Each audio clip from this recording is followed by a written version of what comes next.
बिस्मिल्लाहिर्रहमानिर्रहीम। Unit number 3 start करेंगे।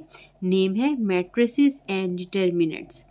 First हम मैट्रिक्स की डेफिनेशन पढ़ेंगे। An arrangement of different elements in the form of rose and columns.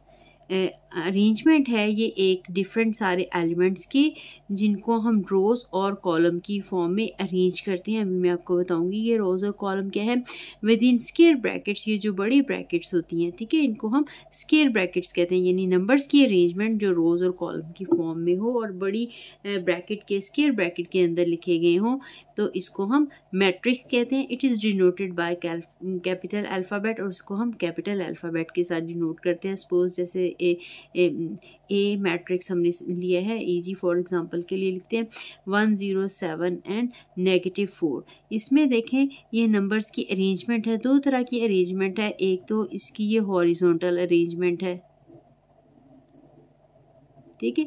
इस हॉरिजॉन्टल अरेंजमेंट को हम कहते हैं रोज। देखें ये फर्स्ट रो है और ये इसकी सेकंड रो है, ठीक है। अगर हम इसमें हम ये जो सेकंड एग्जांपल लिखी है बी की 041, इसमें देखें ये फर्स्ट रो है और ये सेकंड रो है। 932 वाली ये सेकंड रो है। और ये जो कॉलम है ये इनकी वर्टिकल अरेंजमेंट है। इस डायरेक्शन में जितनी भी देखें ये होंगी लाइंस, इनको हम कहेंगे कॉलम। ये फर्स्ट कॉलम है, ये हमारा सेकंड कॉलम है। इसी तरह से इसमें अगर हम देखेंगे तो ये 1, 2 एंड 3, इसमें 3 कॉलम्स हैं। ये जो 170 -4 है, इनको हम एलिमेंट्स कहते हैं मैट्रिक्स के। नेक्स्ट डेफिनेशन है order of matrix. Order of matrix tells us about number of rose and column. जो ऑर्डर है इससे हमें किसी भी मैट्रिक्स की रोज और कॉलम्स का पता चलेगा।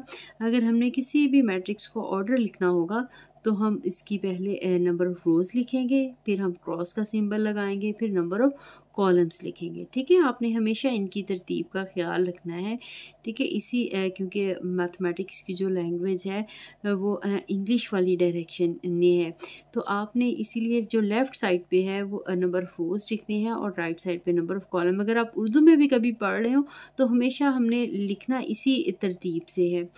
नंबर ऑफ़ रोज़ जो है वो हम पहले लिखेंगे लेफ़्ट साइड पे।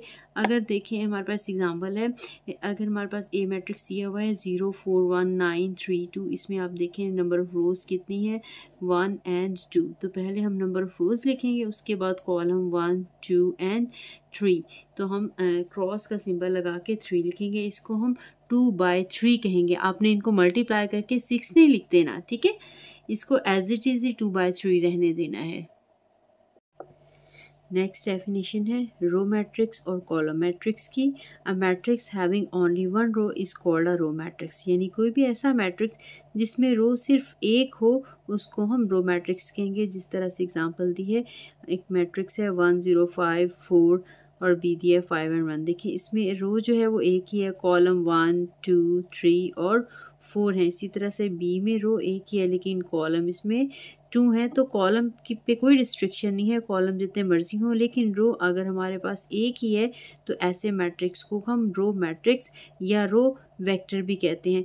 कोई भी इस तरह का जो हमारे पास मैट्रिक्स होगा उसका ऑर्डर इस टाइप का होगा 1 क्रॉस n, ठीक है। n जो है वो नंबर ऑफ कॉलम्स होंगे, ये चेंज हो सकते हैं, लेकिन यहाँ पे हमेशा इनका ऑर्डर जो है ये 1 ही आएगा क्योंकि इनमें रो जो है वो 1 है। इसी तरह से अ matrix having only 1 column is called column matrix. और कोई ऐसा मैट्रिक्स जिसमें कॉलम एक ही हो, इसमें रोज़ पे कोई रिस्ट्रिक्शन नहीं है, वो कितनी भी हो सकती हैं। जैसे इसमें देखें, इसमें भी 1 कॉलम है, इसमें भी 1 कॉलम है, इसमें 2 रोज़ हैं, इसमें 3 रोज़ हैं, 1 भी रो हो सकती है। ऐसा भी हो सकता है कि एक ही रो एक ही कॉलम हो, जैसे सी है 3 यहाँ पे लिखा हुआ है, इसमें रो भी एक है और कॉलम भी एक है, तो ये रो मैट्रिक्स भी होगा और ये कॉलम मैट्रिक्स भी होगा, ठीक है। इस कॉलम मैट्रिक्स को हम कॉलम वेक्टर भी कहते हैं। इसका अगर ऑर्डर जो होगा वो इस टाइप का होगा, एन कह लें या एम डिफरेंट करने के लिए एम क्रॉस 1 कर लें, तो इसमें यहाँ पे जो है वेरिएशन हो सकती है। एम कोई भी हो सकता है, तादाद 1 2 3 4 5 सो ऑन कुछ भी, लेकिन जो कॉलम है इसमें वो 1 ही रहेगा।